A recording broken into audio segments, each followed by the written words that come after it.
Some NBA championships are built over years. Draft picks, playoff heartbreak, loyalty tested again and again. Others take a lifetime. One city, one star, one story that slowly becomes legendary. But in 2019, something different happened. Kawhi Leonard didn't build a dynasty. He didn't defend a title. He didn't even stay. He showed up for one season, carried a franchise that had never climbed the mountain, ripped through the Eastern Conference, took down a wounded dynasty in Golden State, and then he disappeared. There was no sequel, no encore, no long goodbye. Just one run, one shot, one ring. This isn't the story of a championship that was earned over time. This is the story of the ring Kawhi Leonard stole.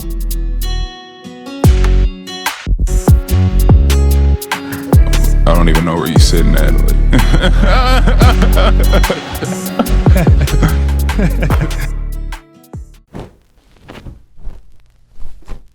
Hey, Woj, we've been talking about this. There was a disconnect between Kawhi and his longtime team, the Spurs, and now he's sort of let it be known he does not want to play for the Toronto Raptors. Kawhi Leonard was never supposed to be in Toronto. A year earlier, he was the perfect Spurs protagonist, quiet, surgical, and fundamentally sound. Then came the injury, the silence, and the distrust. By the summer of 2018, the relationship between Kawhi and San Antonio was fractured. It was dead. The league knew he wanted Los Angeles. The Clippers were circling. The Lakers were waiting. Everyone expected the Spurs to send him home. Instead, they sent him north. Toronto wasn't trading for a cornerstone. They were trading for a calendar year. Masai Ujiri understood the deal. This wasn't a marriage. It was a one-year lease. A stopover for a player who didn't even want to be there. The trade felt like a cold-blooded gamble. DeMar DeRozan, the man who gave his heart to the city, was gone. In his place was a player who wouldn't even commit to speaking publicly about his future. No promises, no loyalty tour, just basketball. When the season started, the rental energy only intensified. Kawhi didn't chase MVP narratives. He didn't play every night. He pioneered load management in a city starving for belief.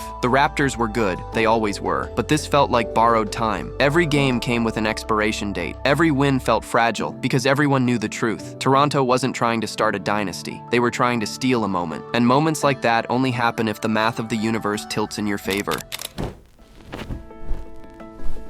Before the Heist became a legend, it nearly collapsed in the second round. If this ring was ever going to be stolen, it started in Game 7 against Philadelphia. The entire season, the trade, the load management, the DeRozan sacrifice, had been building toward one possession. 4 seconds left, tie game. Kawhi Leonard caught the ball on the right wing. No play, no reset, just the court shrinking around him as Joel Embiid and Ben Simmons closed the gap. Kawhi rose for the shot.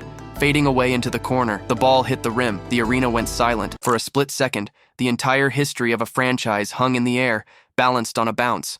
It's off to Leonard, defended by Simmons. Is this the dagger?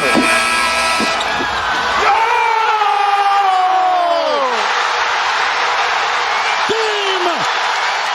Series! Toronto has won! Pandemonium. It was the first Game 7 buzzer beater in NBA history, a shot that rewrote the script. Kawhi finished that series averaging 34.7 points, nearly 10 rebounds and 4 assists. When the offense collapsed, there was no Raptors system. There was just Kawhi. The Sixers had the size. They had the talent. They had every reason to end the experiment right there. But rentals aren't supposed to carry an entire country in their hands. They aren't supposed to bend pressure into poetry. Kawhi did. And in that instant, the East felt the tremor. The Heist was moving into the next phase.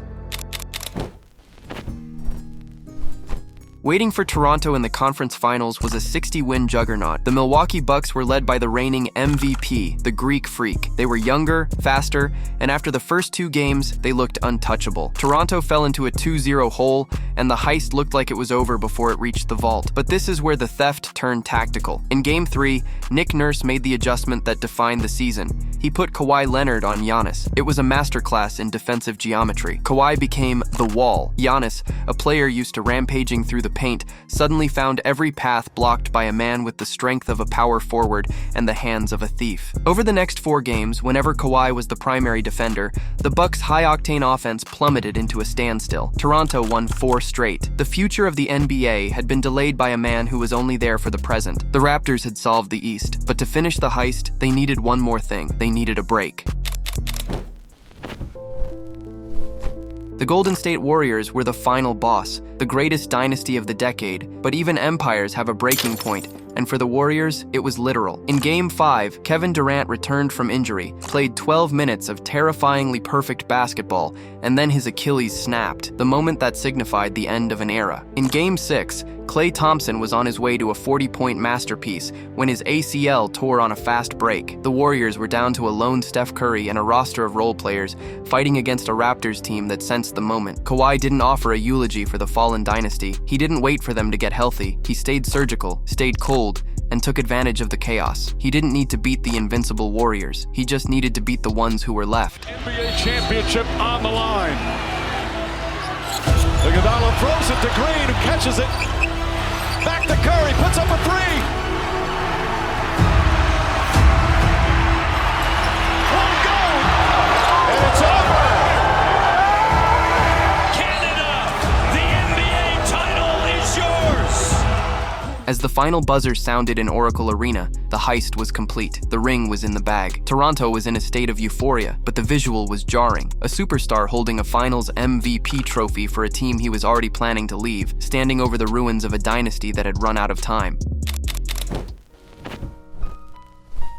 Kawhi Leonard did exactly what he was hired to do. He showed up, took the most difficult path possible, and delivered a trophy to a franchise that had spent decades in the wilderness. And then, just as quickly as he arrived, he was gone. Maybe you're waking up to the biggest story of, well, the last few months. Breaking news from overnight that the Clippers are making a trade for Paul George, clearing the way for Kawhi Leonard to sign with the Clippers on a 4-year, $141 million deal. No title defense, no statue, no jersey retirement. In NBA history, we value the steady climb, the long walk up the mountain, but Kawhi was lightning. He didn't come to settle in. He came to strike once, burn everything in his path, and disappear before the smoke even cleared. You don't have to live on the mountain to be the one who conquered the peak. Kawhi Leonard didn't build a dynasty. He didn't change the culture. In the end, he wasn't a savior. He was a hired assassin. He did the job, took the gold, and vanished into the night.